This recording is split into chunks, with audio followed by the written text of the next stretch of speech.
Hi everyone, this is Jennifer at Childcare Resources and Katie Sauter from Xeno Math, and we are going to wait just a couple of minutes to make sure that we get everyone signed on, but just wanted you to give a chance to check your screen and make sure your sound is working before we start part 2.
Okay, I think that we are ready to go ahead and get started.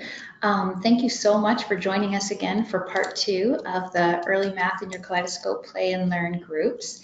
And if you have a question as we're going through, please feel free to go ahead and unmute yourself so that you can ask us, or type it into the questions box or the chat box so that we can be sure that your questions all get answered.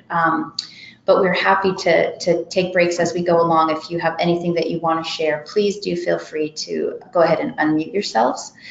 And we'll have a time at the end to also talk a little bit more about the evaluation and then answer questions at that point as well.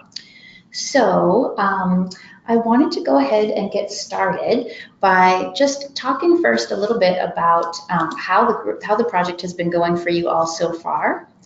So do you have any questions or comments for us before we get started on how the project is going, or how the Xeno games have been going, or things that you want to tell us before we even get started on part 2? Please feel free to unmute and give us some feedback.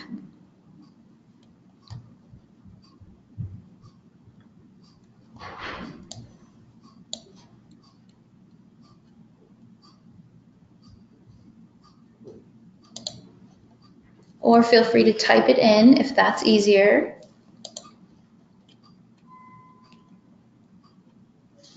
Are you able to? Yeah. We're going to try to do 2 separate screens here so that we can get to your questions. So it looks like Kay said families are loving the games, which is great to hear.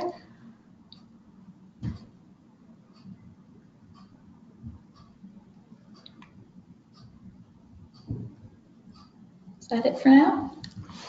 Okay. Oh, and a comment from Tanya that one of the things I've noticed is that the lesson plans are only for later developmental stages. So maybe you're looking for things more for infants and toddlers. So we will talk a little bit about that. That's something that has come up for us as well in just thinking about what some of the activities that are suggested and then some of the specific games. And so we are going to talk about that a little bit for sure. And then if others have found creative ways to kind of get around this, please feel free to chime in with other ideas and suggestions of things that you've done to supplement or complement the lesson guides and the Xeno games. That would be great. And it looks like Heather said the implementation of the math games has gone smoothly. The parents are enjoying the games as well, so that's great. Yeah. And one more.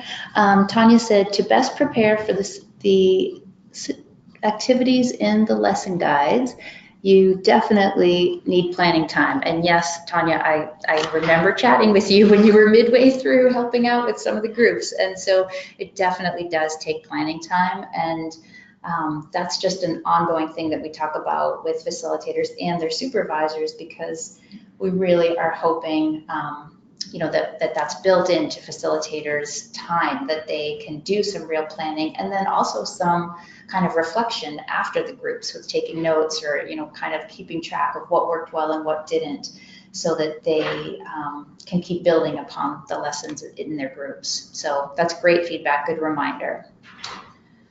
So with that, we're going to go ahead and get started. Thank you for the feedback, and we will definitely come back to a lot of these ideas. And again, just a reminder about the objectives. So these are the same as the last time, except that we want to really, now we're covering the second 2 lesson guides and second 2 Xeno games. So we're really hoping that that helps with a greater understanding of how to integrate early learning experiences in Kaleidoscope Play and Learn groups and at home. Again, it's going to be the sorted out and the 1, 2, 3 learning numbers for the new lesson guides. And then for the Xeno math games, it's giant sort and race to 10. And hopefully you all receive those in the mail and have those available to go through as we're going through the training.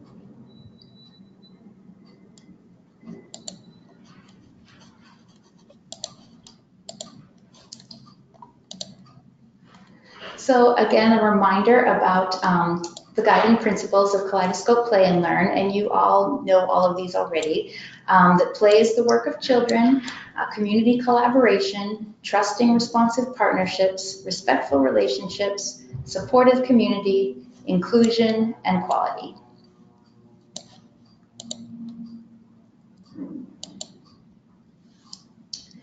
And I wondered, I know you gave us some feedback on the project that specifically with this early math project, but I wondered if there are other things that you've been doing around early math in your groups that you wanted to share, that perhaps you're hoping to do more of, or that that you feel like would be good to incorporate as you're using these new lesson guides and games. So please feel free to share those as well.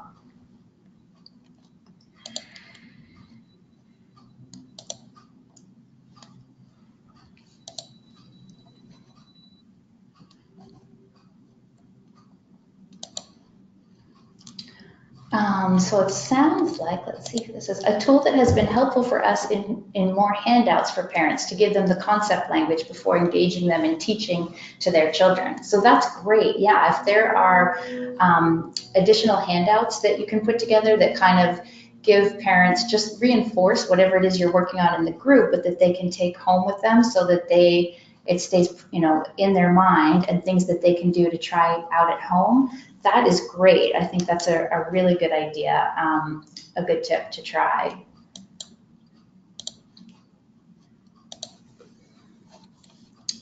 And can you see? Yeah, so this says it was easy to add measuring materials to extend the play. So that's great that you were able to find multiple ways to extend the measurement concept by adding additional materials.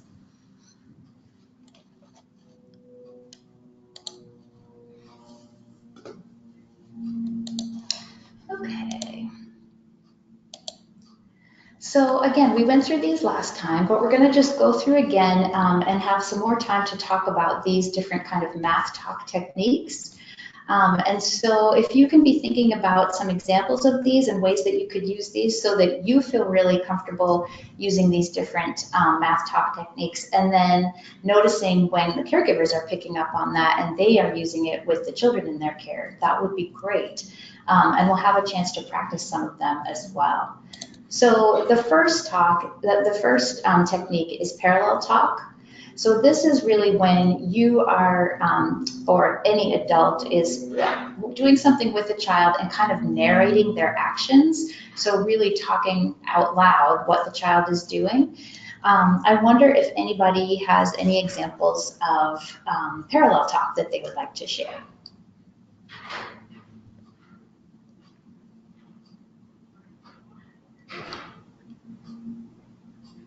And if we don't get examples, do you have examples, Katie, that you'd like to share?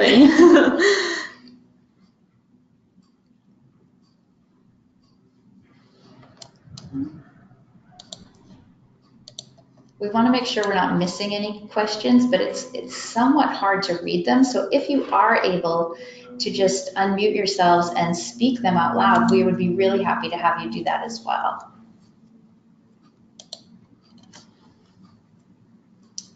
So Katie, do you want to do examples? So if there's a child playing with blocks and they're stacking the blocks on top of one another, then simply saying something like, oh, I see you're building a tall tower. You're stacking the blocks one on top of another. You have 1, 2, 3, 4, 5 blocks in your tower. So just, again, giving words to their actions. Great. Looks like something's... Oh, sorry, guys. Oh, thank you. That helps.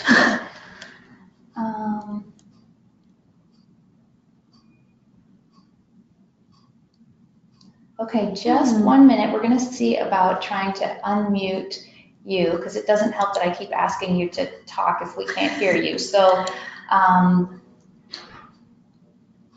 think that we can go in. Yeah. So I'm going to, the thing is, if you do the hand raise? Yeah, I think if you do the hand raise, then we can unmute you as you go. If we unmute, I'm trying to unmute everyone now and it's creating a lot of static. So if you raise your hand, then I can go ahead and unmute you. Oh, great. So it looks like Heather was able to do that. Did you have a comment, Heather?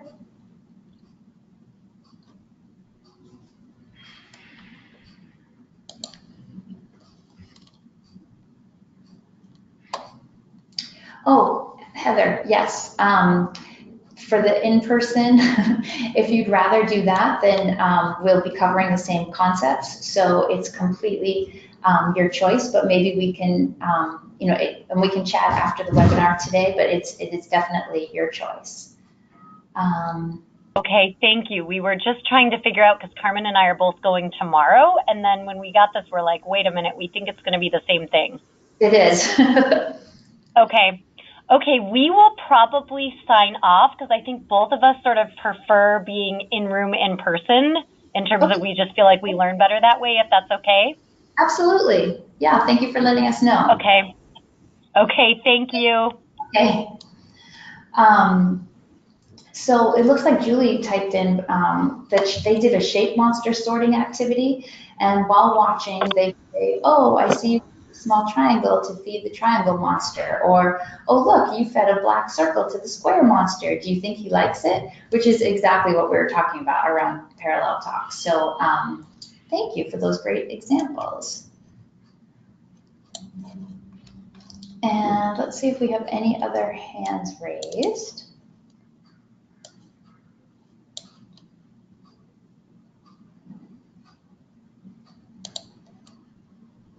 Okay, well, if you do have other comments or questions, then feel free to go ahead and do that, and we will unmute again if that seems like that might be the easiest.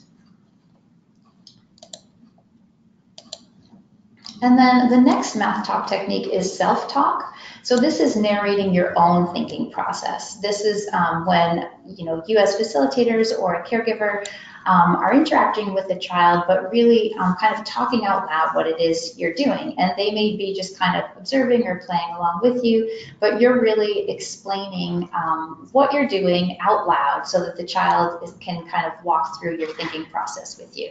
So does anybody have any examples that they would like to share on that?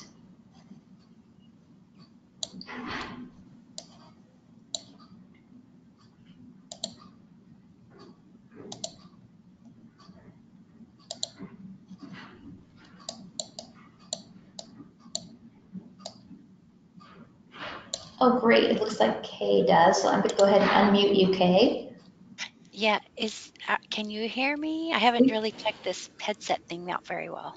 Yes, we can hear you. Thank you. Okay, so in the measuring one of the things that was really fun was the estimating part of it. So I would just say, I'm wondering how many feet, and then going to estimate that it's going to be 3. What do you think? And so that was just like, I'm thinking about this, and that's my own thinking process was easy to use with estimating.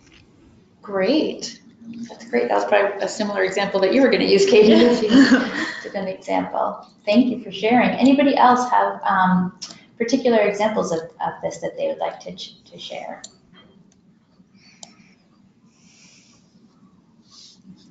Okay. Then moving on. Oh, do we have one more? Oh, sorry. Oh, I don't want them to not be able to talk amongst themselves. Right. Okay, perfect. And then something that we like to just bring up again is vocabulary. So really thinking about some of the words that you want to be introducing, but also thinking about math vocabulary as it's appropriate to the age that you're working with.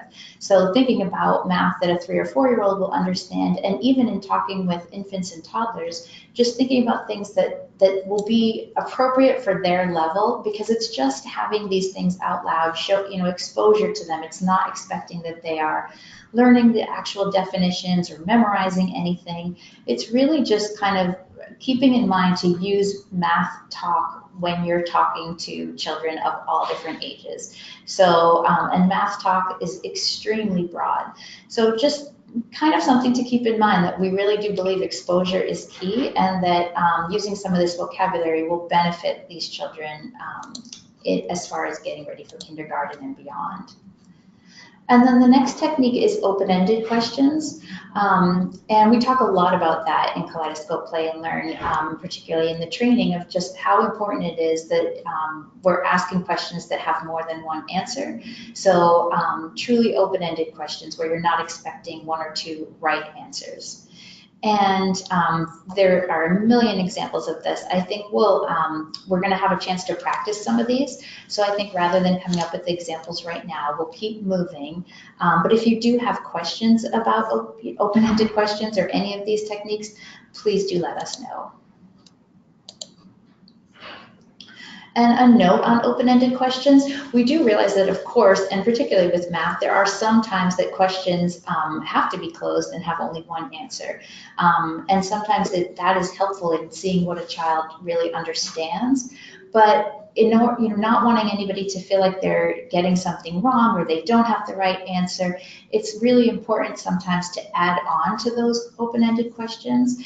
To the closed-ended questions with open-ended questions. So if you've asked a really simple question that you're expecting one particular answer, you can always expand upon the conversation by asking things like, oh, how did you know that? And what made you do that? And what would happen if? Or how did you figure that out? So similar to some of the examples that Kay was mentioning with the measuring, what else could you do with? These are great ways to build upon the conversation that you're having around math. So hopefully that you're all practicing some of that. And we do want to have plenty of time to go through the lesson guides and the games. So we're going to start with talking about the sorted out lesson guide. And I sent these to all of you last week. So if you could pull them out. If you don't have it, that's fine. We're going to kind of walk through some of it. But we're going to move on now to the particular lesson guide training. So just as a reminder, these are some of the things that we're covering in this lesson guide. The caregivers that you're working with will hopefully learn how to help their child to match similar objects, how to help their child sort objects into 2 or more groups based on differences in a single attribute, and we're going to talk more about attributes, but thinking about things like color, shape, size, texture, different ways that you can actually sort things and match them. And then help their child sort a group of objects by more than one attribute, like sorting buttons by color, and then resorting them based on shapes, which would be another attribute. So these are probably activities that you do all the time in your play and learn groups.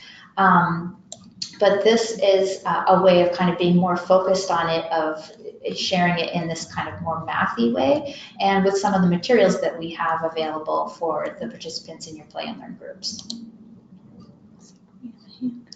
Oh, so it looks like Kay has a hand up. I'm going to go ahead and unmute you, Kay. Oh, nope, sorry. Yeah, I'm just thinking. Sorry about that. Oh, no problem. No worries at all. Glad to see you're there. Just checking in to make sure we don't have any other hands in case anybody has any comments at this point. Okay. So moving on within the lesson guide, as I said, an attribute is just kind of what something looks like. So it's part of an object that you would allow you to sort with it. And sorting is just kind of grouping something based on being similar or alike in some way. So as I mentioned, you could use buttons. It could be color, shape, size, texture. You could use cars or trucks or blocks or leaves, rocks. Really, there are so many different options. And this is one of those things that you don't have to actually have anything in particular. It can be any kind of household items. It can be when you're doing the laundry and you're matching socks. It can be, when you're out and about and just are trying to entertain the children in your care. So this is something these are just some math vocabulary words that we can offer to the participants of the groups, but that are part of this early math learning.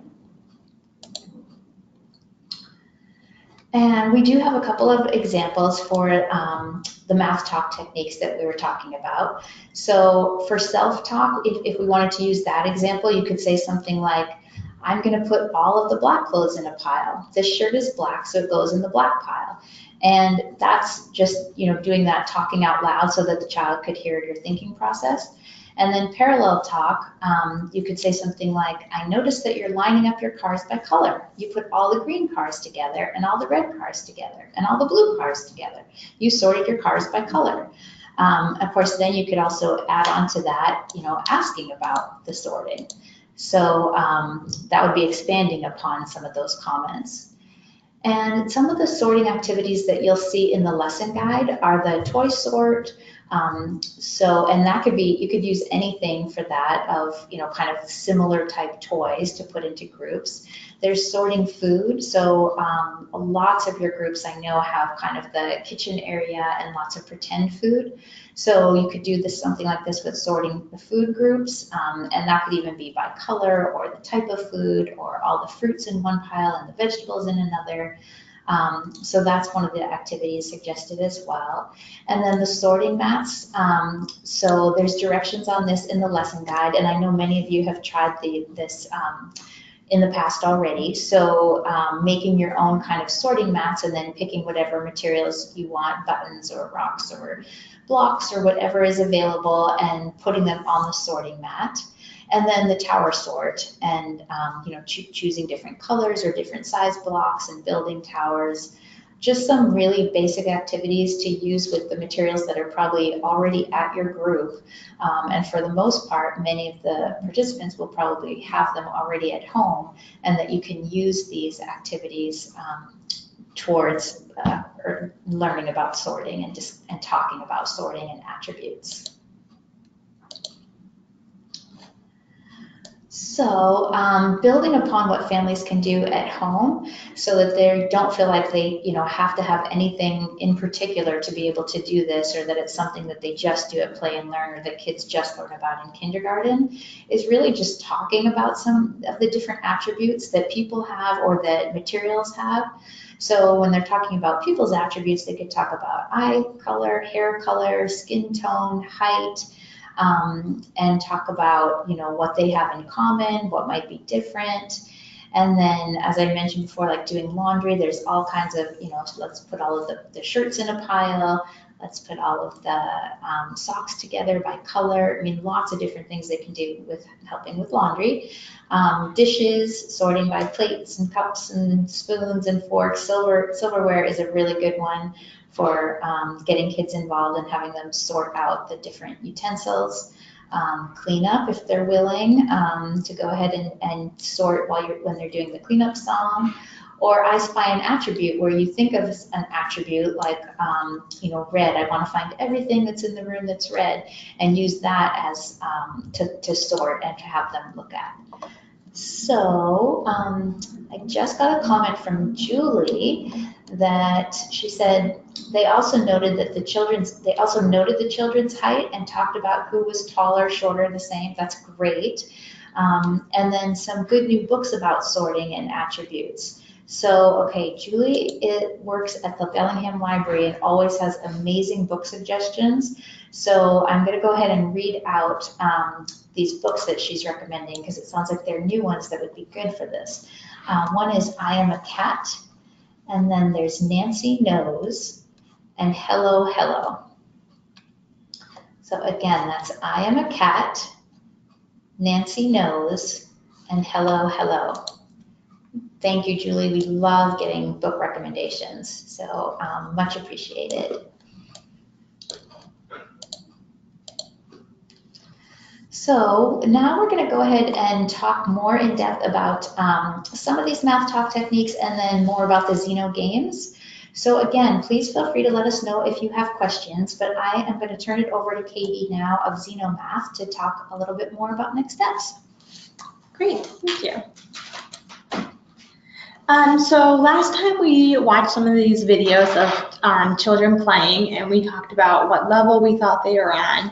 But based on some feedback that you all provided, we've kind of decided to change how we're going to use the videos this time. So instead, we're going to watch some videos, and we're going to talk about what parallel talk or math vocabulary or open-ended questions we could use to kind of facilitate this child's learning. So we're going to watch a video, and as you watch it, think of some examples of parallel talk, open-ended questions, or math vocabulary that we could use, and then we'll share out our ideas afterwards.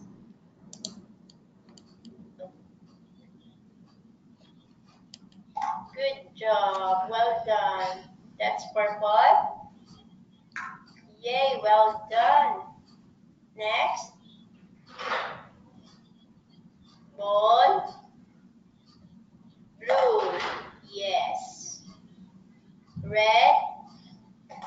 Oops. Uh-oh. Well done. White. Good job, well done, baby. And the green one. Where's the green cup? Yay! Thumbs up. Thumbs up, Ella. Okay, great. So what are some examples of parallel talk or math vocabulary or open-ended questions that you might use if you were to see a child in your Play and Learn group doing an activity like this?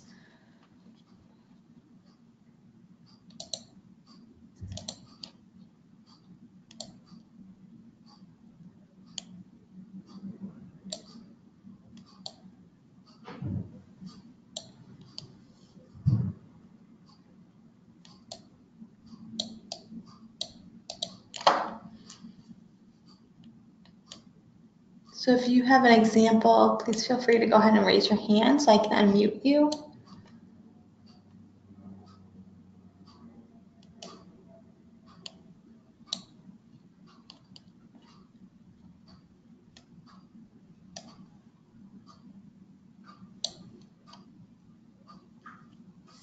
Let's just make sure now it's typed into the questions too, just in case. Oh, great. So we have some examples down here. Thank you, guys. So one example is, I see that you're putting the white ball into the white cup. Yeah, and even adding that word in is actually building on that math concept of spatial relations, of putting inside something. So that's a great example. Thank you, Kimberly. And then Kay said, hey, baby, I saw you put the blue ball in the blue cup. Yeah, again, just making it exciting and showing that that little one already knows how to match, and that's amazing, and celebrating that. Mandy said, you're putting the purple ball in the purple cup, etc., etc. You matched all the balls to the same color cup. So that's great. You added some math vocabulary words in there about matching, about same. That's great. And, oh, that's okay. If you don't think you have a microphone, no problem, Mandy, no problem to just type those in and we'll read them out. Thank you. So thank you all for those great ideas. I just want to do a quick check, make sure nobody's hands up. Okay, great. So we'll go to the next slide. Yeah, I think you all gave some great examples about math vocabulary with like matching and then adding on to what she's doing. Obviously that was a little one, so asking her open-ended questions might not be quite age appropriate. So I think the ideas you all came up with were fantastic. So we're going to watch another video, and this is more of like an assessment situation that's going on here, but we're going to do the same kind of prompt about what parallel talk or open-ended questions or math vocabulary could we use to really deepen the learning experience that's going on here. Big, from big to medium to small. So you sorted them by size. You put all the big ones in a line and you put them in order. So I'm going to mix them up. Oh, sorry, guys. Tell me how to sort. Big, from big to medium to small. So you sorted them by size. You put all the big ones in a line and you put them in order. So I'm going to mix them up all together and see if you can think a different way. You were sometimes can you figure out another way to make them into groups? We're saying before that one's look like a tank and the other flat. So this one is flattish. Okay. So you put it with the flat. And this looks like a tooth. And this looks like the hands up. And this one looks like the tooth. These look like this is a flat pancake. And this looks like a bumpy tooth. And this looks like a piece of food. Flat food. And this looks like a piece of squish food. This looks like a big piece of molded egg. Yeah, egg. This looks like a car. This looks like a car. This looks like a car. Okay. So is this a different group or do these go together? These don't go together. So this is one group and this is another group. And this is another group, and this is another group, and this is another group. Okay, so this was the flat group, this was the tooth group, this was the smushed egg group, this was the one that looked like a car. Yeah, and these are the poo-poos. Okay, great. So if you all want to either raise your hand or type into the question box some examples of parallel talk, open-ended questions, or math vocabulary that you might introduce. Great, so Kay said, good thinking. Tell me more about this group. So that's a great open-ended question to kind of probe him to start to explain how he was sorting the rocks.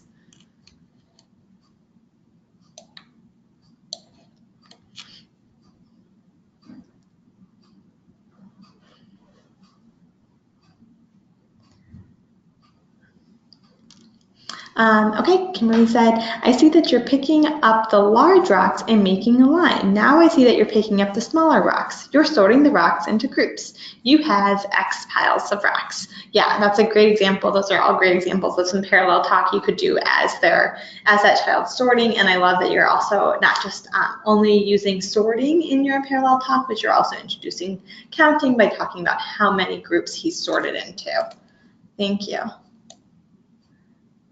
Great. I love this video because I think it's a great example of like what would really happen when you ask a child to sort, that he's like, oh, this pile looks like poo.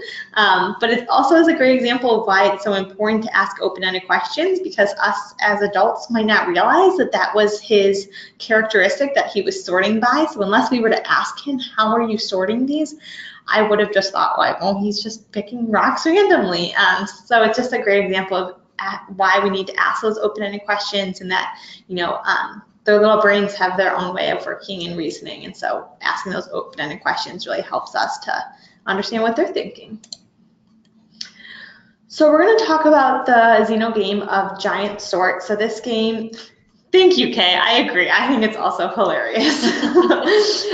So we're going to talk about the Xeno game of giant sort, which will be the sorting game that you all will get. And hopefully you all have it with you and you can take it out to follow along as we talk about each piece. And please, as I'm going through it, if you have any questions or comments or concerns, please feel free to either raise your hand or type into the questions box. And I will do my best to monitor that as we go through it. So like I said, this game is really about sorting. So you will notice that in this, we're going to start with the green panel that says before you begin. And you will notice on each panel are 8 languages, which we have translated into. So in the beginning of a Xeno game, we always have an explore piece where we just let the kids play with the materials freely without us telling them what or how to do it. And we really use this as an opportunity to use these tools of parallel talk and asking open-ended questions to help gain an understanding of where they're at with the concept that we're going to practice here. So a lot of the kids may naturally start to sort materials or find materials that are similar, and that's great. We can use parallel talk to build on that. Or they might just play with things, kind of make up storylines and have them play around. That's also great.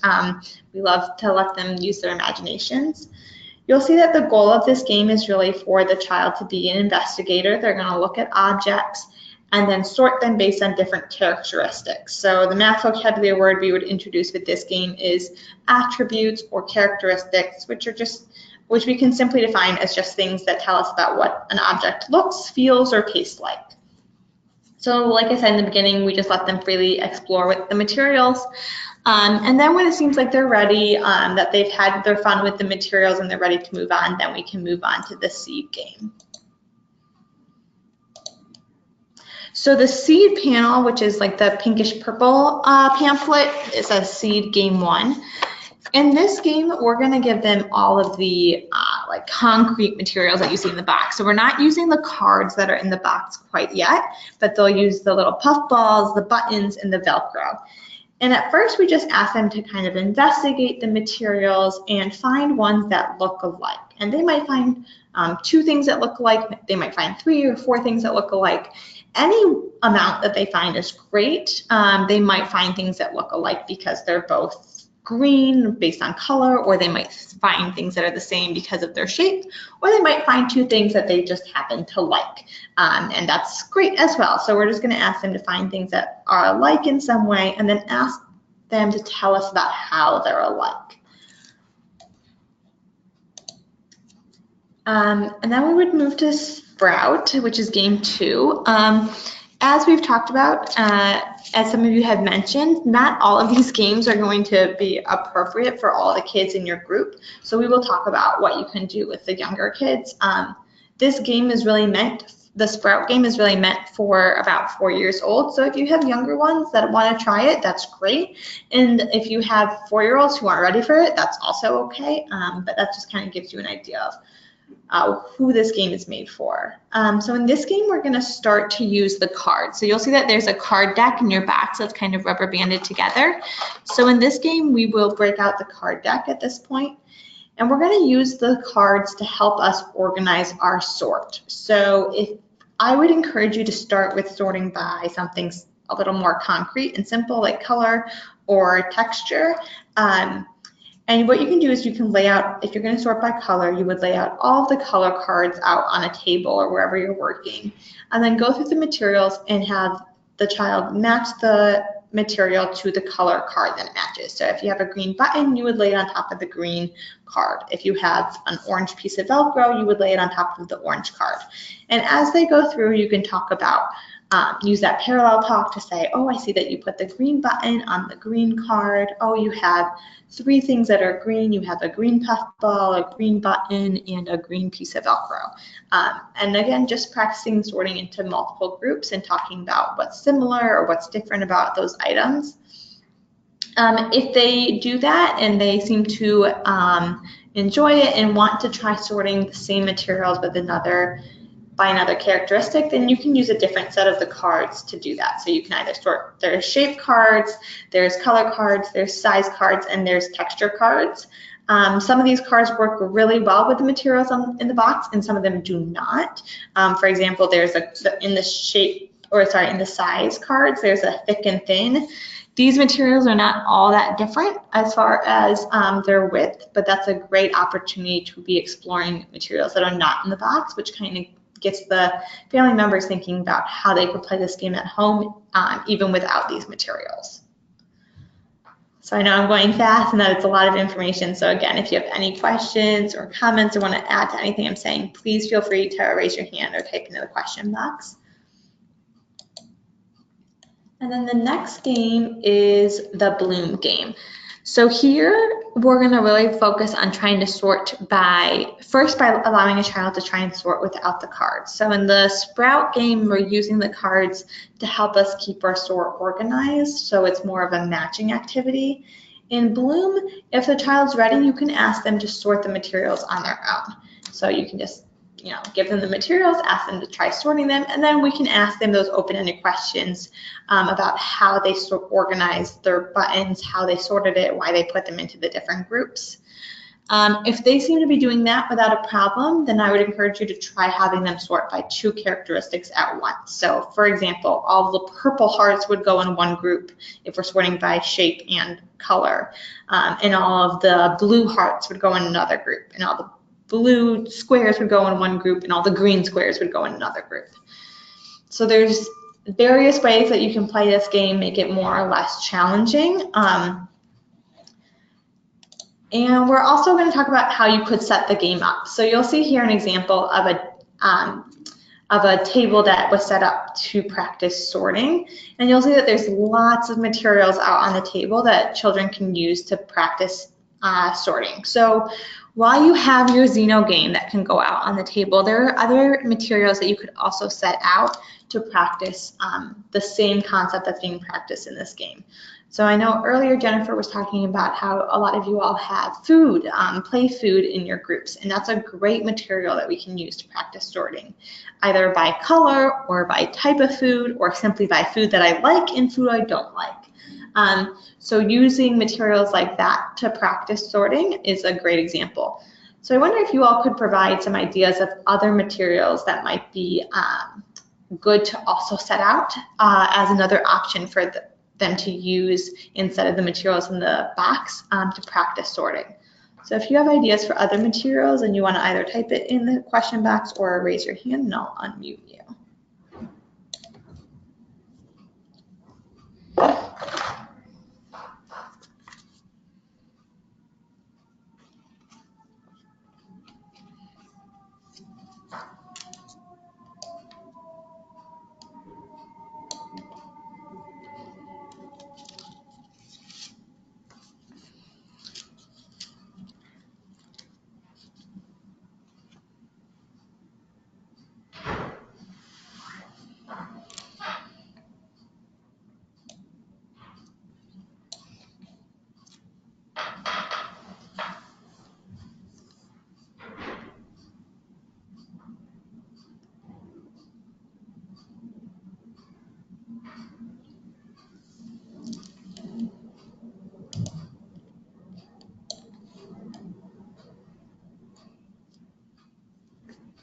Okay, great. So someone said, yeah, so recyclables are so great. Plastic bottle caps, recyclable boxes, and just simple things that you can find from around the home. That's a great idea. Thank you. So Tanya said, it appears that game 3 includes more buttons than are in the kit. No, so there's, in the image of the game, yes, there's a lot more buttons than you would have in the kit. We show that to kind of encourage them that they don't need to stick to what's in the kit. They can certainly go out and search for other things that they can use in the game. But yeah, thank you for that point. They would not be able to necessarily have a big group of green squares with just the materials in the kit. They would need to go out and get some other things. Yeah, so Kay said color is the easiest, so I'd like to find things with different attributes. Yeah, so I think color is definitely one that's a great entry point for a lot of kids. They start to know their colors a lot earlier usually than they know their shapes, and also it's great to start thinking about what other attributes we could expose them to start thinking about. So Jennifer's asking if we can change the settings so everyone can see what everyone else is typing. I'm not sure that, unfortunately, that we can do that. But we can record what the questions are so that we can get back to you. And we're reading out all of them if it's not a question that's coming specifically to us in private mode. So you're not missing anything. We're reading them out as they come. But again, feel free to, folks can feel free to just raise their hand and then speak the question so that everyone gets a chance to hear them. Great, so those are all fantastic ideas. Thank you all for giving them. You'll see in the example in the picture that there's also some cups set out. So again, there's other ways that you can organize the sort without using the card. So bowls might be a more appropriate way to do it, or having a mat set out. Kay just said the baby sort video you showed was amazing. Yeah, I have a 14-month-old. She is not doing anything like that, but it gives me some ideas of what we can start working towards, and maybe one day we'll be at that point. How about plant starts for sorting? So like by different leaves and color maybe? Oh, or? Yeah, absolutely. We actually, at some of our family math parties that we do, we set out sticks and leaves and flowers, and they sort based on color or what kind of plant it came from, whether it's a tree or a bush. So those are great. There's so much you could do with nature, which is another great way to show families that it doesn't have to be some fancy material they have to go out and buy. And this could be outdoors too. I mean, you could do this, you know, being outside on a nature walk and be talking about, you know, all of the different plants that look the same, and then the trees that are different, and kind of sorting leaves and stones that you find on the ground. All of that. This is great indoors and outdoors. Yeah, great. Thank you. And then the other point I just wanted to make was, I know someone had mentioned earlier that they found handouts were really helpful with their families. We do have some signs that you all can put out at your Xeno Game table that tells families in a simpler, easier to kind of digest way about the games. That way, if they don't have time or aren't really able to sit down and read all the instructions, they still have a quick idea of what to do at the table. So we will provide you all with that signage. That way, if you think that that would be useful to your group, you can have those out. And we'll send those as PDFs. So could they could print those as handouts too if they Absolutely. wanted to, right? So Absolutely. That can be another handout that you just have a stack, you know, or in a folder or something at the table if you find it helpful. So we'll send those to you as PDFs. Great. Thank you. Great. Okay, so now we're going to move on to the numbers lesson guide. And let's see. Okay, it's just Kay's looking. She's happy about the signage for the tables. That sounds good. Yeah, we're trying to figure out ways to really make it look like a fun and inviting and engaging thing for families, so that they'll give it a try and then and see how great it is. So in talking about the revised early math lesson guide, it's 1, 2, 3 learning numbers. And in this one, we're going to go over what the main points are that caregivers will be learning in this one. So they will be helping their child count from 1 to 20. And again, this will be dependent, of course, on the age and developmental level of the child. So it's just something to start working towards, but this will be different depending on the children in your group. And then helping their child to count 1 to 20 objects, so different than just counting, but actually counting objects that are tangible. Helping their child identify the numbers 1 to 10, seeing the numerals, and then help their child connect the numbers 1 to 10 with a matching set of objects. So these are the basic concepts that we're going to be hitting on in this lesson guide, and then the Xeno games are going to help with some of that. So some of the counting vocabulary that we wanted to go over, one is, the first word is quantify. And when we're talking about quantifying something, we're really asking the question of how many with the last number counted. So it's really trying to figure out, get at the concept of not just memorizing numbers, but to be able to see how many of something there is. So, and maybe, do you want to explain the difference between like one-to-one correspondence and numeral? I think is probably pretty well understood that that's the written number. And so we'll talk about that a little bit, but really helping caregivers to understand some of these ideas around counting and how the numbers go with the toy cars that you're seeing in front of you, or the blocks, and really making those connections. Yeah, so with quantifying, something we see early on is that if there's 3 balls on the table and you ask a child how many balls are there, and they say 1, 2, 3, and then you say, great, so how many balls are there? And they say 1, 2, 3, and every time they recount, then we know that that child's not quite quantifying. But once they're able to answer how many with that last number that they counted, that's when we know that they're starting to quantify. One-to-one correspondence is that if there's 3 balls on the table and we ask them how many there are, that they would kind of point to each ball once as they count it. So they would point to the first ball and say 1, point to the second ball and say 2, and point to the third ball and say 3. This takes a while to get, so what we'll see early on is sometimes they just say 1, 2, 3, 4, 6, or 1, 2, 3, 4, 5, 6, 7, 8, and they double count some of them or skip some of them. So one-to-one correspondence is when they're actually starting to point to each object and count it once as they are counting. Great. And again, if you have any questions about any of this, please feel free to raise your hand to be unmuted, or type in a question. We really want all of this to feel familiar and comfortable to you, so that it feels the same with the participants in your group. So some of the math talk techniques that we want to go over for counting, we'll have examples of videos for this as well, but a couple of examples that we came up with were for self-talk, when you're just putting words to your thinking process and modeling.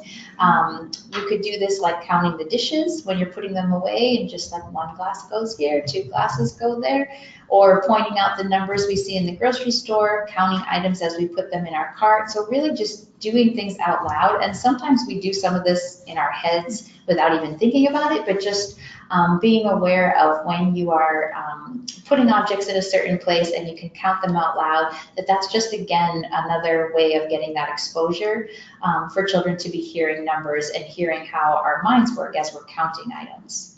And then for parallel talk, there were some great examples before, and we'll do this with the video as well, but for putting words into what the child is doing, you could do things like, say things like, I noticed that you touched each stuffed animal. I noticed that you counted each stuffed animal as you touched it. So you did 1 little bunny and then 2 little pandas, and just really, if you see that they are counting in any way, you can talk to them about how they're counting, and it's related to sorting if they're putting them in piles and that kind of thing, but we can add in the numbers, and that's just getting at yet another math concept. And then some of the counting activities that are in the lesson guides that you have are the make and take station, the counting everywhere, and the table games. So Katie's going to talk a little bit more about the Xeno math station, but these are some of the things that you could do that you will probably already have quite a bit of the materials in your Kaleidoscope Play and Learn group.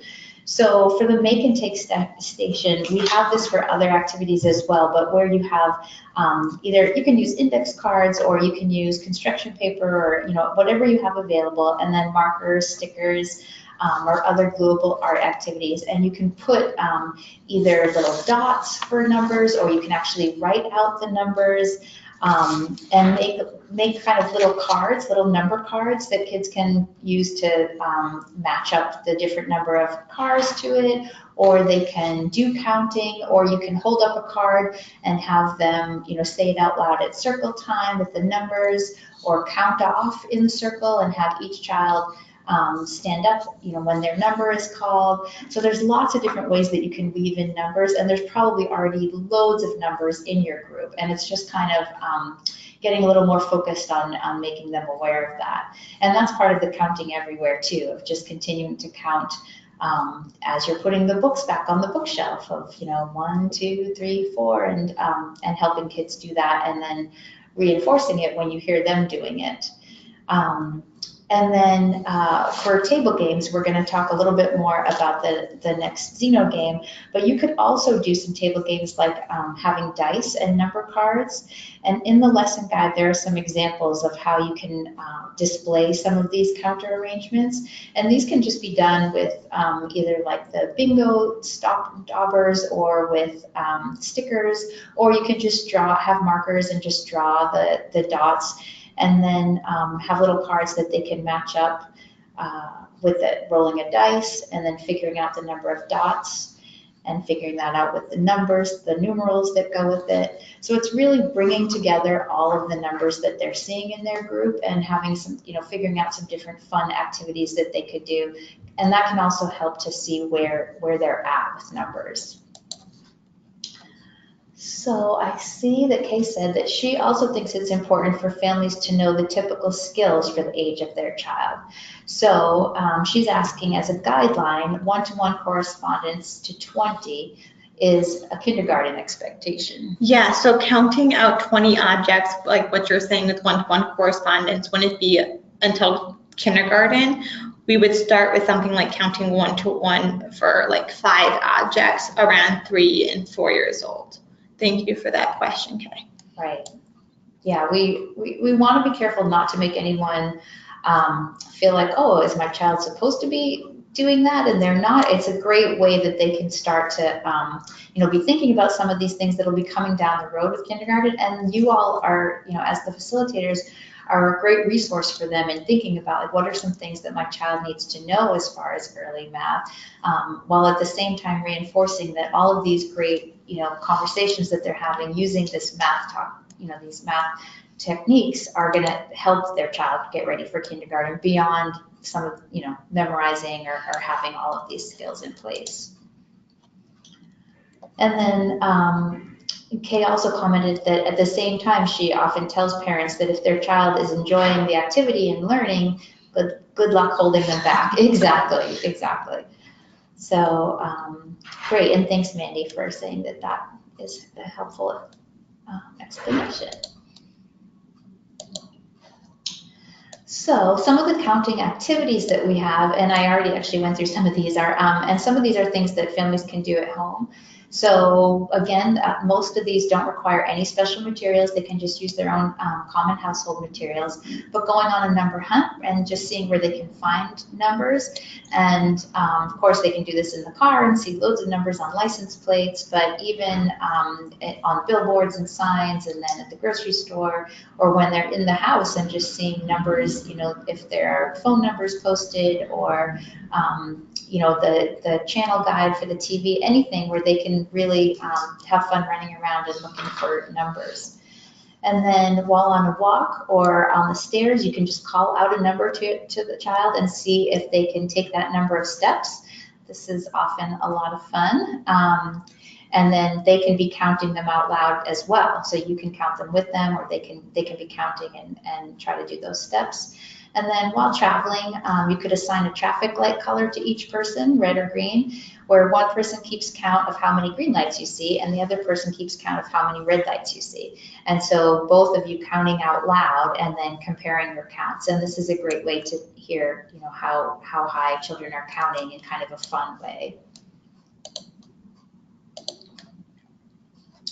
So we're going to go ahead and practice with a couple more videos. And I will let Katie turn over. Great. So again, we're just going to watch a video, and as we're watching it, think about some parallel talk or vocabulary or opening questions that you could or would add to help that child's learning.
Okay, great. So if you have ideas of parallel talk or some open-ended questions you might ask, or math vocabulary to use while that child's playing, please go ahead and either raise your hand or type it in. So one idea, you added a blue, then a yellow, and then a green. Nice work. Let's count how many now. That's great. That's a great example. We have colors in there. We have counting in there. We're doing one-to-one correspondence while we're counting. So that's a great example. Thank you.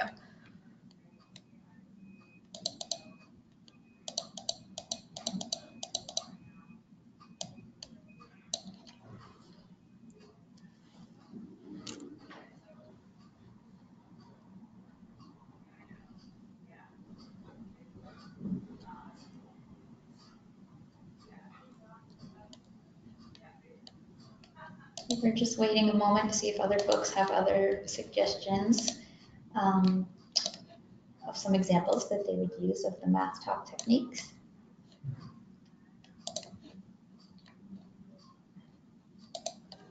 You're putting together yellow, green, and blue Legos with your two hands. Yeah, that's great. So pointing out, we're counting our body parts, pointing out the colors again, talking about how they're stacking one on top of the other. That's great. Thank you.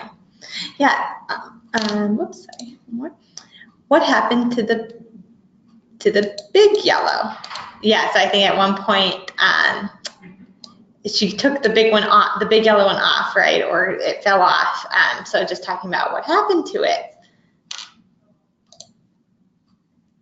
Some have 2 bumps and some have 4. Yeah, talking about the different Lego pieces and how they're different, and then adding in some counting there. That's great. Yeah, I think this is a great video because she's clearly working very hard and has a lot going on in that little brain of hers. So it's kind of fun to add parallel talk because we get to kind of point out all the really amazing things going on in her brain, even though she might not yet have the language to explain it all. Great, thank you. So watch another video, and again, any ideas that you have about parallel talk or vocabulary or questions, please go ahead and type them down or raise your hand.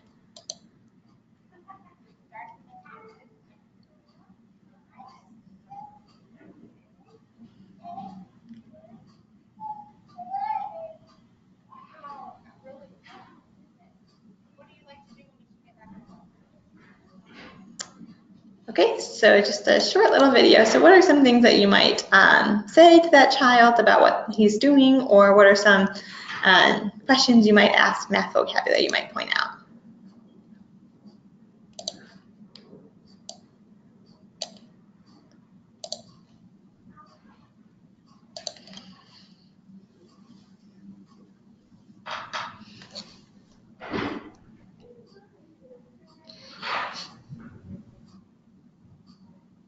Maybe we should show that one again because it was really quick. Yeah, of course. As you're thinking about it, we're going to watch it again really quickly.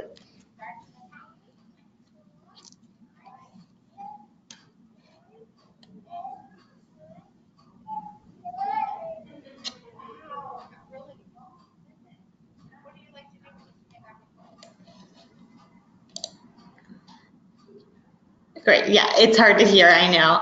But yeah, look how tall you built your tower. That's great, thank you. So if you can't hear, the adult in this video is asking the child how many there are, and he starts counting them, and this child does not yet have one-to-one correspondence, so he's doing kind of what I was talking about earlier, where he's just pointing to some of them and counting some of them twice, and some of them he's just skipping over, and he just gets to there being 11 of these beads on the string. And you can hear at the end a little bit, or maybe you couldn't hear, but at the end, the adult is asking him, what do you like to do when you swing it back and forth? So she's starting to add in the open-ended question about just what to do with it. I think a great thing to do with this child would be to do the self-talk and like actually showing him how we would count and helping him to move his hand to point to each one at once as we count it to help him practice that one-to-one correspondence. Great, okay. So the game that we'll be doing for counting is Race to 10. And before I get into the game, I just kind of wanted to call out that a lot of times when we think about counting, or when parents think about counting, we really just think about saying like 1, 2, 3, 4, 5, 6, 7, 8, right? But there's so much more that goes into counting. And so this game really tries to get at all of those components, but it's a lot to think about. And so it's just important that we kind of keep that in the back of our mind. So yeah, there's one thing to be said about being able to count out loud and knowing the order of the numbers when you count, but it's a different thing to be able to actually count objects, right? Counting and using that one-to-one correspondence is a totally different skill that has to be practiced. Another skill that we have to practice is quantifying, so actually knowing how many, and that the last number that we counted is the how many there are. And then there's the recognizing a number, so seeing the written down number, seeing the numeral symbol, and knowing what number it is. And then to be able to associate that number with a quantity, so to see 2 and know that that means 2 actual objects, to know what quantity that number represents. So there's a lot that goes into counting. And so it's kind of important to remind parents and family members about that, because sometimes it can seem really frustrating that something's on the surface seems so simple, but there's really a lot that goes into it. So just something to keep in the back of your mind. Yeah, so Case gave the example of kind of like singing the ABC songs is knowing the ABCs, right? So just because you can sing ABCs doesn't mean that when you actually get to the point of recognizing what an A is, or that you would know it, or knowing what sound an A makes, right? There's a lot more that goes into recognizing letters and knowing letters before we can get to reading. And it's the same thing with counting. So thank you for that analogy, Kay. That's great. Okay, so I'm going to jump into Race to 10. Again, if you have questions, comments, or concerns as I'm going through it, please feel free to type them down or raise your hand, and I will try and monitor that. That way I can stop as I'm going through. So we'll start with the Explore Before You Begin panel again. Same thing as with the last game, just allowing the child free time to explore the materials in the game and to kind of explore that concept of counting. So what a lot of kids might do during this time is kind of play with the dice in the game box. Dice are usually exciting to everybody, so they might just practice rolling it, and you might use some parallel talk to talk about how they're rolling the dice and what number it lands on. The goal of this game is counting based, obviously, but one thing that we're really going to try and get at towards the end of this game is counting on. Counting on is just continuing to count without having to start back at 1.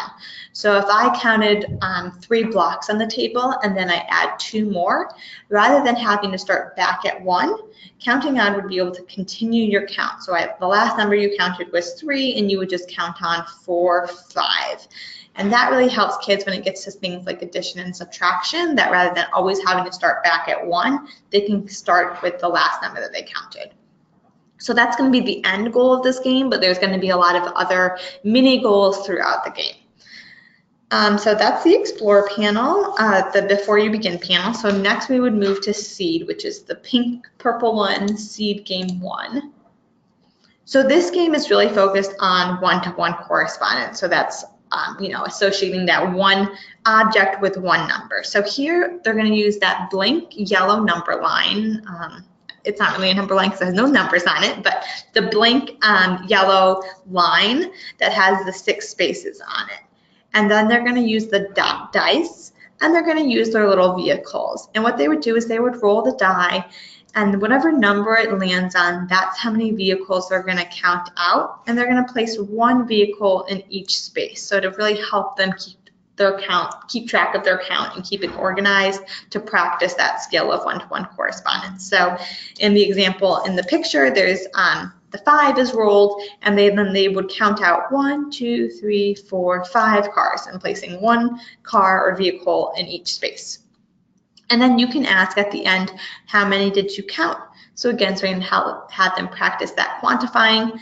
They may or may not be able to tell you. That's okay. We can use that parallel talk to give words to how many they counted, so you can always provide that word with 5 and counting as they do it. That's totally fine. So the next one would be Sprout. So that's the blue greenish panel. I'm just going to quickly check and make sure nobody has their hand up, that I'm not missing anything. Okay, everything looks good. Great. Okay, so in Sprout, you're going to start with the 0 to 10 number line, and you would have, basically you're doing like a little race. So you would have whatever, if there's 2 players, then both of you would pick a vehicle and put it on the start or the 0. And then you would roll the die that just has a 1 and a 2 on it. And however many you roll, you would move your vehicle that many spaces. So if I roll a 2, I would move my vehicle 2 spaces. And as I move it, I would count the spaces. After each turn, you would ask the child what number they landed on. So this helps them to practice that recognizing the numeral, where if they land on 2, that they look at that space, they see the 2 on it, and they would say 2. At this point, we're not yet counting on. So if they're on the space 2 and they roll a 2, rather than say 3, 4, which would be counting on, we're really just going to focus on counting out the 2 spaces and then asking them what number they landed on. If they don't recognize numerals yet, that's okay. I would encourage them to start at 0 and count the spaces to help them figure out what number that is on the space. So here we're not yet to counting on. But in the build section of this game, if they're ready for a little bit more challenge, they've played the game a few times without counting on, then you can introduce the concept of counting on, where if they're on 2 and they roll a 2, they would say 3, 4. So you can kind of decide whether that child is ready or not ready. Either way is totally fine, just an additional idea of how you can play the game. Okay, and then after that, we would move to Bloom, which is this orange panel. And you will see that the instructions are really, really text heavy. There are a lot of ways to play this game to make it more, to make it more or less challenging. So we're gonna walk through all those different ways. So one way that they can play differently is that rather than using the 1, 2 die like they use in the Sprout game, they can use the dot die, which gives them a lot more variations of what number they might roll, what numbers they might be counting on from. They can also add on the 11 through 20 number line, which you will notice is a tracing number line to help them practice writing the numbers. There are also several blank number lines that they can use to continue to extend their number line as far as they're comfortable with, and to also provide them with the space to practice writing numbers. They could also play where they go backwards, and you can play moving backwards with however far you want your number line to be. So you could just do it with the 0 through 10 number line, where you would start on 10 and move backwards from there. So yeah, lots of different variations of how to play this game, but it's all getting at the same kind of idea, where they're practicing counting, they're practicing counting on, they're practicing one-to-one correspondence here, because they're moving the number of spaces that they rolled. So there's a lot going on in this game, because like I said, there's a lot that has to do with counting, a lot of skills that we have to practice before we really are able to get to doing things like addition and subtraction and multiplication. So we want to make sure we lay the foundation for them to start practicing that. Same thing as with the last game. You might have kids who are ready for the Bloom, and you might have a lot who are not ready for the Bloom game. Both scenarios are great and fine. There's a lot we can do with counting that we don't even need to follow any of these instructions to do. For example, doing things like parallel talk and just counting for a child as they're playing. That's a great way to help them start to get to understand one-to-one correspondence. A little anecdotal story I will share about my own experience. I have a 14-month-old daughter, and I'm always pointing to things as we count them. And the other day, we had these big foam dice that she was playing with, and she started pointing to the dots, not following along with my count necessarily, but clearly she's starting to understand that we're supposed to point to these things as we count them. So just a little anecdotal story to say that, it's never too young to start to expose them to these concepts. That does not mean we expect them to do it or do it perfectly, but just that it's okay to start to kind of build these things in slowly, and that way when they're ready for it, it's easier for them to understand. I'm just going to check the chat again, make sure nobody's got their hand up. Okay, great. So same thing. Okay, great. So are these game kits going to be available for purchase at some point? They're fantastic. Thank you. Yes, we are exploring the idea of selling the game kits. If we sold them, it would be kind of similar to like what Tom's Shoes does, where if you buy one, it would be in order for us to provide a game kit to a family in need. That is not yet what we're doing, but it is something we're exploring for in the future. But thank you for the support for the games.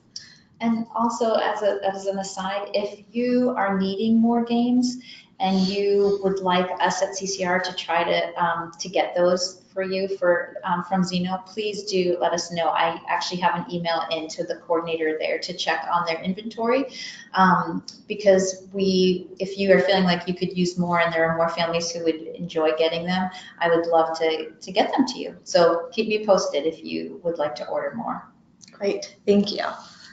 So I want to spend some time again talking about how we can set up the Xeno games at your play and learn groups to make them an inviting space for children and caregivers.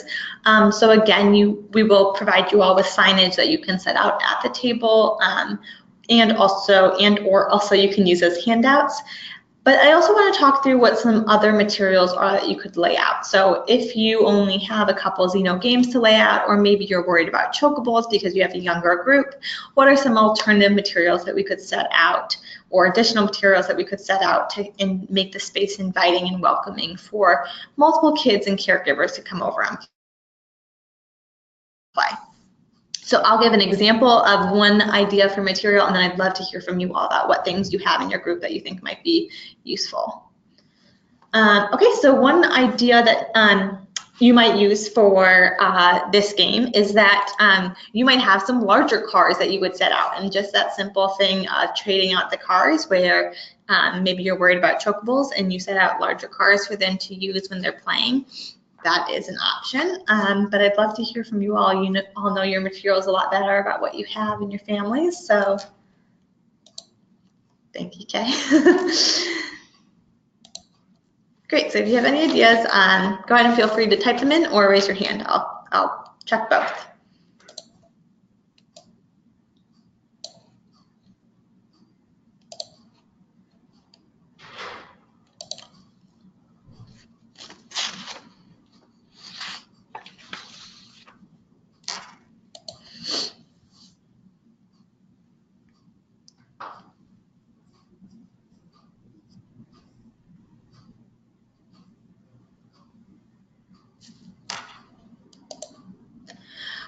So we have some vintage feet with numbers on them. We use them in lots of ways. Yes, so that's a great example, and I love that because it's related to something we have on us at all times, which is our body parts. So that's kind of a really great example of showing families that, again, they don't need something really fancy. They don't need to be carrying this box around with them at all times. They have things on them that they can use to play math at all points. So showing families how they can use their feet, or even if you set up a big number line and they race with their own bodies, they take steps rather than moving the cars that many spaces. That's a great way to do it for those kids who really need the more gross motor movement. So children arranged and rearranged, we use them for circle time. Oh, sorry, I think I missed the first part. Oh, so Kay was building on to how they use those feet. So children arrange and rearrange them. They use them during circle time, so just more ideas of how you could use them. That's great, thank you.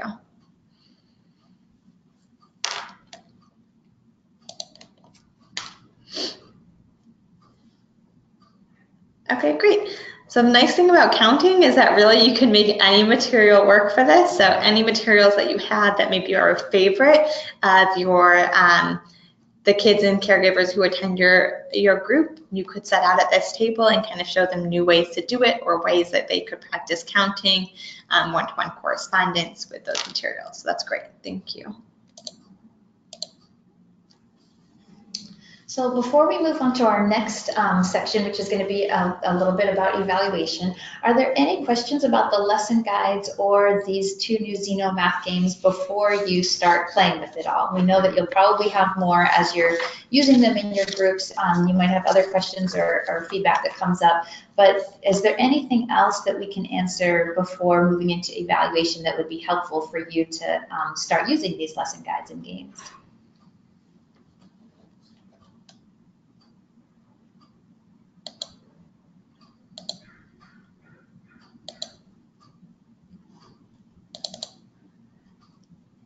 Oh, so we have a comment. I like writing the caregiver goals on a whiteboard. Yeah, that's a great idea. So that it's just kind of reinforcing like what is the concept that we're working on right now.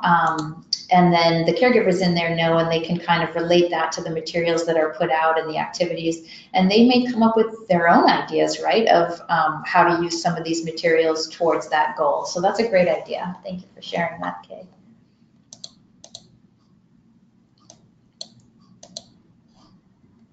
Okay, well, we've got another question. So, question about attributes. What something looks like or feels like, right? Yes, absolutely. Feels like, could be smells. Taste, smells like, tastes like, yeah, any of your senses you could substitute in there for looks, exactly. Yeah, just another way of sorting.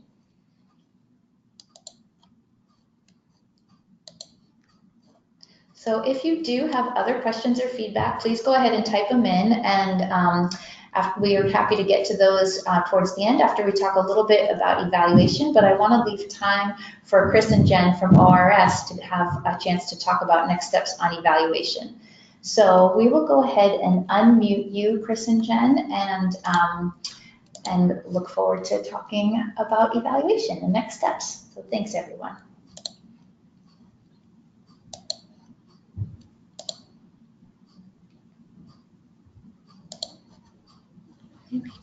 So, Chris, you're unmuted. I'm afraid I'm not able to unmute Jen.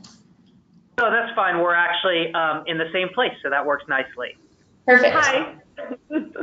Excellent. Well, thank you guys. I think the first thing we wanted to make sure to say is just thank you to all of the facilitators. I know you guys have all done a lot of work to really support this pilot and support this learning, so we appreciate that.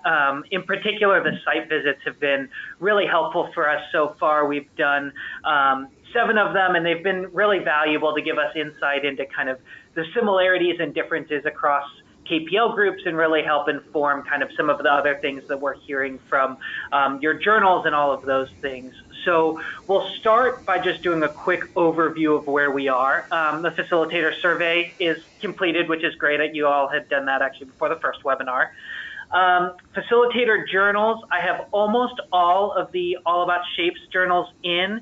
And I know most of you are finishing up the Measure It journal, so I'll take this opportunity to give a quick plug. If you're done with those, please definitely send them to me.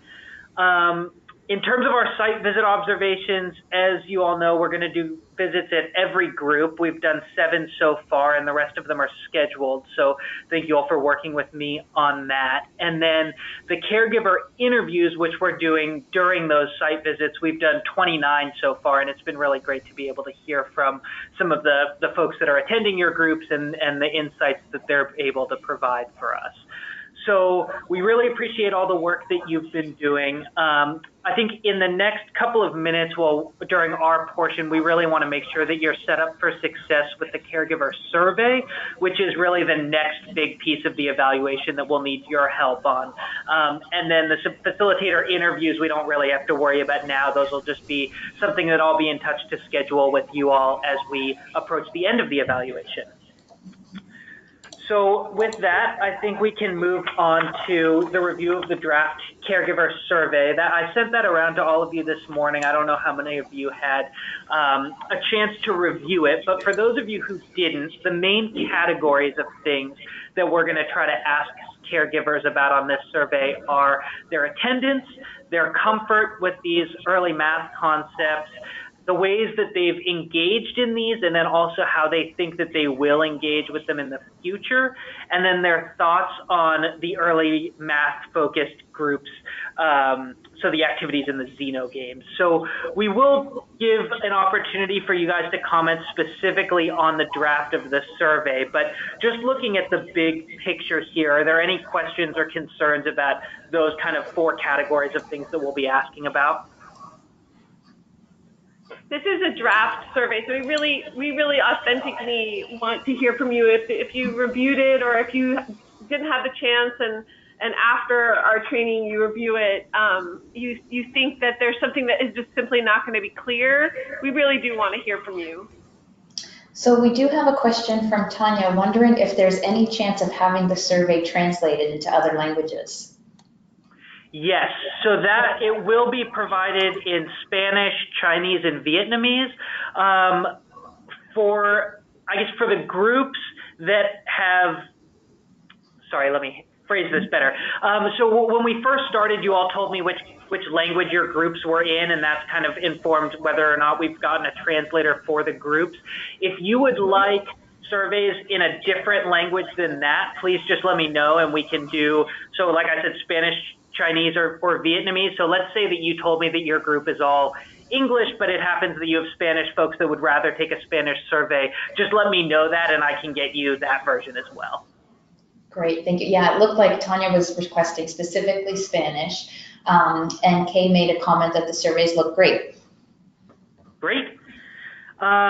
So I think if there aren't any questions on these specifics, we can move to the next slide, which is just a screenshot of the actual survey, which you all should have in your emails. And so this is just kind of gives you an idea of how what the format will look like, how these questions will be asked. And so again, I think my question is just, if looking at this now, if you guys have any questions or concerns about that. Like Jen said, this is a draft, so we really would appreciate your feedback, and we'll incorporate whatever we can into that. Okay, I think we have another question. Lorena, did you want to go ahead?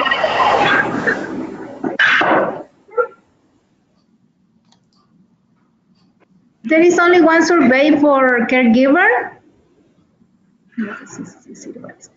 Lorena, did you have a question for us? Yes, there is only one survey for caregivers. Yes, okay. So it's the one survey. It's translated the same. There is, so we'll talk about in a minute, there's the annual survey, which you all are probably familiar with doing every year. This is different than that, so we are going to talk about that in just a minute, but this is just, there's only one survey for the caregivers for the early math thing.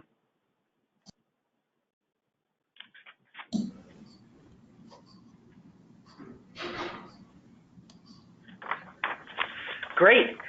So, as I just alluded to, we tried to keep this process really similar to the process of the annual survey so that it's kind of more familiar to all of you. So the similarities are going to be that it's available in the language used by your group, which we just talked about.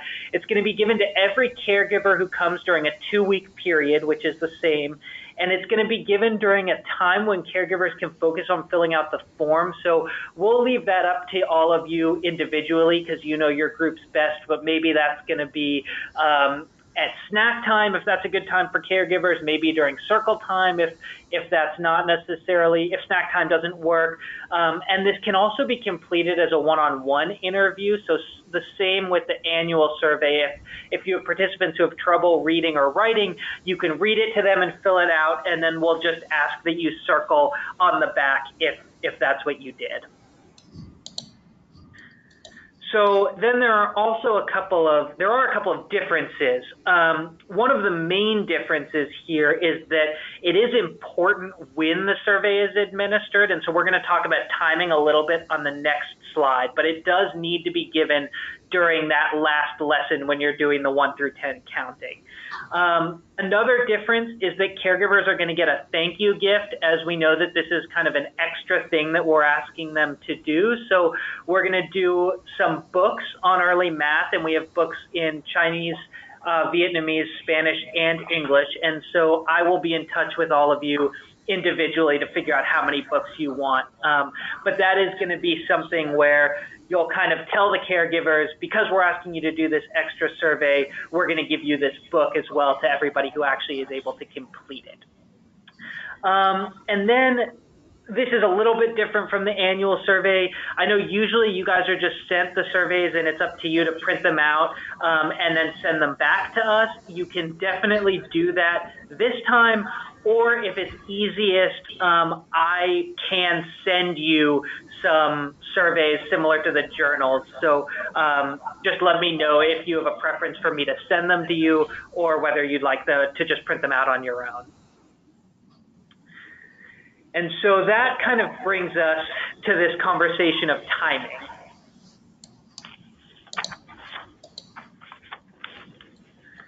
So there are two basic options as to when you're gonna administer this survey. As I mentioned, it has to happen in the last. It'll be a 2-week period out of the last 3 weeks of the counting module. So basically, don't start at the first week, but then either you can do the last 2 weeks or the middle 2 weeks of that module. Unfortunately, we do know that this is coming kind of right at the same time that you're being asked to do the annual survey. So there are two basic options. If you think that for your group the best option is to just do them at the same time, you can go ahead and collect the early math survey and the annual survey during the same 2-week period. And what that'll look like, the benefits of that are that you're only collecting data one time. And so there's kind of less of an interruption to your group. The con is obviously that there's more time needed to complete those 2 surveys. So you're looking at taking a little bit more time out of your individual group. The other option is going to be to collect this survey either before or after the annual survey. The pros and cons are kind of the converse of above. Obviously, the pros of this are that it's less time during each individual group, and we're kind of distributing this burden on the caregivers across several sessions.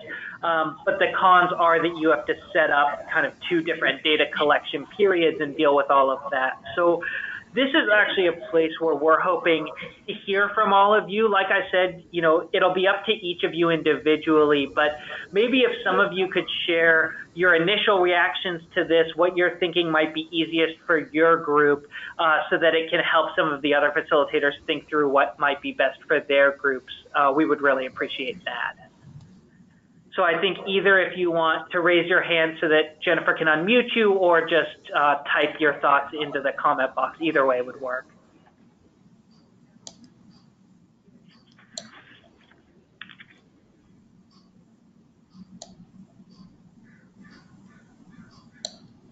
So no one's responding yet, but folks, if you could think about what you think would make the most sense for you, knowing that, you'll be doing the regular annual caregiver surveys as you've done for years in the past. And then this is an additional short survey that the people who participated in the early math project would be doing. So if you could let us know, as far as timing, what you think would work best for you, doing them together or doing them separately, we'd love to hear.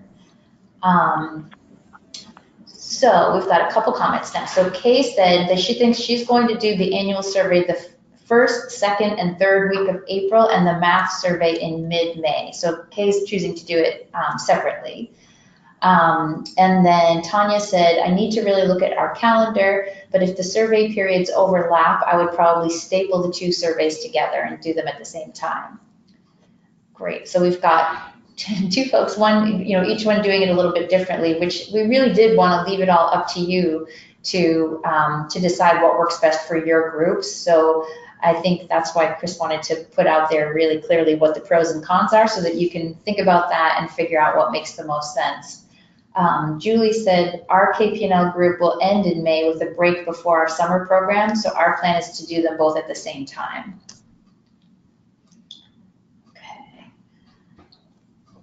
Great. And then I'll just throw this out there as well. If some of you are kind of struggling with deciding what to do, definitely get in touch with us and we can kind of help you think through what might work best for your group. The other thing I just want to mention is, if you think that it would be really helpful to you to have somebody either from CCR or from ORIS there to kind of help administer the surveys and give you an extra hand, if you can let us know that sooner rather than later, that would be great. And then we can try to see if it might work to get somebody out to give you a little bit of extra help on that. Yeah, and that goes for both the annual, oh, sorry, Chris, I was just going to say that goes for both the annual survey and the early math survey. That if you do feel like it'd be helpful to have an extra staff person there, please do let us know, because we will do our best to try to make that happen. Great. And then the only other thing before we move on from this that I just want to point out logistically is, if you ever have a question about what the early math stuff is, I've tried to put a triangle and a pentagon on every one of our early math things to really differentiate it easily from the annual survey. So that's just a point of clarification.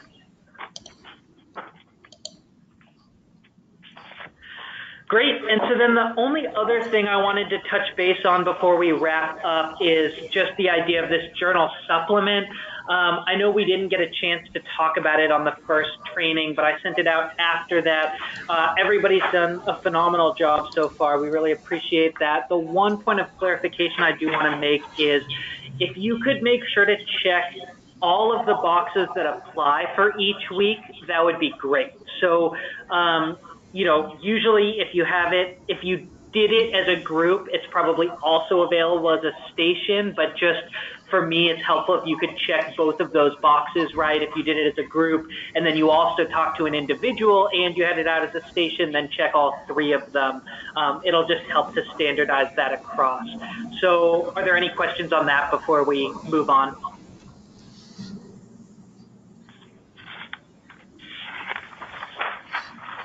Great. Well, I know we're just a couple of minutes over, so I will just breeze through my last point here, which is just our next steps for the evaluation. So, Chris, could I interrupt you for just a minute?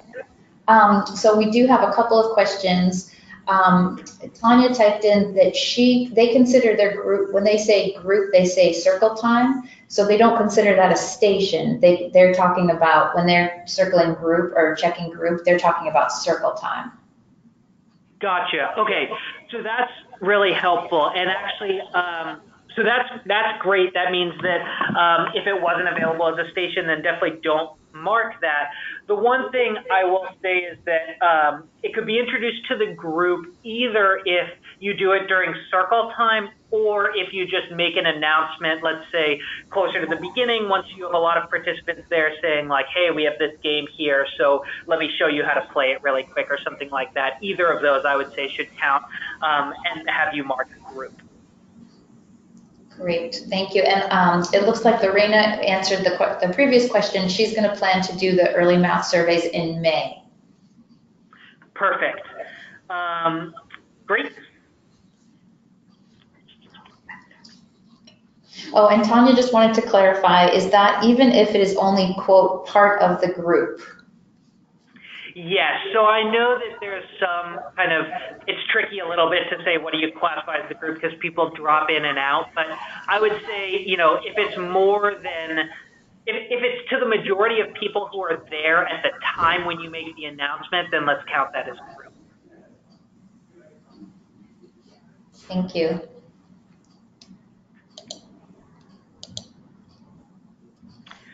Great. So there are just a couple of next steps. I will be sending out an email shortly to all of you, and I'm going to ask you whether you'd like hard or electric copies of the caregiver survey. So that's whether you're going to print them out or whether I'm going to send them to you. And then we're going to talk a little bit also about the caregiver incentives. So those are the books that I mentioned. And so I am going to ship them directly to you. So I'd just like you to tell me how many you'd like. We want to make sure that there are enough for everybody who might fill out a survey. So we're happy to send you more than the minimum that you might need. So let's say you have a group where the biggest group that you get is 20 participants. I'm happy to send you 20 books to make sure that we give everybody the opportunity to get one. And we can talk more about that offline as you have questions about all of that potentially. Other than that, you guys are doing a great job filling out the journal and supplement, so we really appreciate that. The next step will just be to actually administer these caregiver surveys. I will say the materials I sent today are just drafts, so please, before administration, I will send an email with kind of finalized versions of all of this, so definitely work off of that email and not off of these prior drafts. And then the last thing is just that I will be in touch to schedule facilitator interviews over the next month or so as everything wraps up. But we do really appreciate all of your hard work, and definitely if you have any questions or concerns, please don't hesitate to shoot me an email or give me a call. Thank you, Chris. And please let us know, folks, if you have any other questions or comments for our ORS staff. And we are a little bit over, so I'm going to just really quickly go through this final bit just as kind of a reminder about, you know, even though this is a very early math focused project, that these are the things that are so important and the messages that we want to get to all of the caregivers that are coming to your groups. So you can do this even weaving in these early math ideas. So letting them know what an important role they play in children's development, early learning and school readiness around early math and everything else. And just a reminder that children learn through play, relationships, and interaction. And we can demonstrate this and model it with these early math materials and the new lesson guides and games. And then that they already know a lot about raising children, that they don't need a special degree in order to have a positive impact, that they have what it takes, that children don't need expensive toys or equipment to play and learn. Really using just everyday materials and through everyday activities, there are loads of teachable moments. So we want to offer all of this information as additional tools in your toolbox, but always being mindful that these are really the key messages that we want to get out to caregivers.